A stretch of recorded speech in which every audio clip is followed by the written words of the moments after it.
No doubt some of you here tonight have never played for Wales. Of course I have. I remember the first time I played for Wales as a lad. I'll never forget those childhood days, e'en when the memory fails. I'll always fond remember those times I played for Wales. They used to run about the streets and pretend you were Cliff Morgan and people and toss up and say, "I bags being Wales." Do. I did anyway, and I'll never forget the first time I played. The first time I played for Wales, I was 9 at the time. It was against England in Llywelyn Street. I remember we had 28 on our side and 11 on their side. It wasn't fair, but it was my ball. I remember we won 406-12. One of those games, 4 hours each way.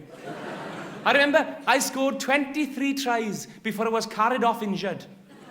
I was late tackled into touch, 3 yards short of my anorak.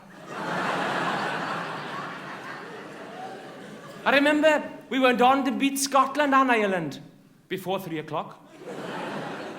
We would have beaten France as well, but Jack Edgar kicked it into Mrs. Edwards' garden and she wouldn't have the ball back. She was a funny woman. From Bridgend. But we had her back, we woke a tortoise up.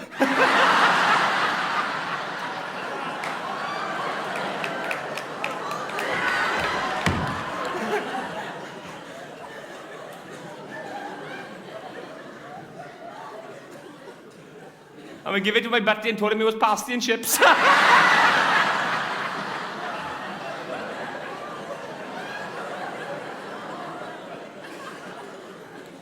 And in all those times, never once did we lose. Well, we did once nearly. We were losing 36-12 with 2 minutes to go. And lucky my mother called me for dinner. Yeah, when we used to play, I remember sometimes, because the ball went in the garden, we had to play without the ball, we didn't have a ball. So I used to erect old kidney bean sticks for rugby posts. And for a ball, I chose an old fairy liquid bottle. I was the best kicker of a fairy liquid bottle in all Glamorgan. I could screw, kick the touch, and make the top come off. I'll never forget those childhood days, in when the memory fails. I'll always fond remember those times I played for Wales. And that's too the true story.